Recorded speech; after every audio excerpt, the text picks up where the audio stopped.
জিজি এরাতে red ball ক্রিকেটে ফের একবার মাইলস্টোন ইন্ডিয়ান ক্রিকেট টিমে।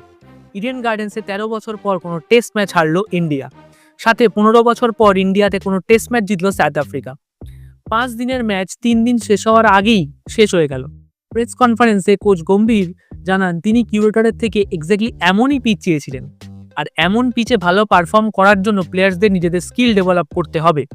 124 চেজেবল, আমরা ভালো খেলতে পারিনি তাই হেরে গেছি। টু আ সার্টেন এক্সটেন্ট কথাটা ঠিক। পিচ ট্রিকি হলেও ব্যাটসম্যানদের প্রচুর ভুলভাল শট সিলেকশন দেখা গেছে, কিন্তু একটা অবসোলেট পিচ কন্ডিশনে প্লেয়ার্সদের তৈরি করানোর এক্সপেরিমেন্ট করতে গিয়ে হোম অ্যাডভান্টেজ হারিয়ে ফেলছে ইন্ডিয়া। নিউজিল্যান্ডের এগেনস্টে হোয়াইট ওয়াশের পরই WTC ফাইনাল থেকে ছিটকে যায় ইন্ডিয়া, কিন্তু গম্ভীর লেড টিম ম্যানেজমেন্ট এখনও তার চোখ খোলেনি।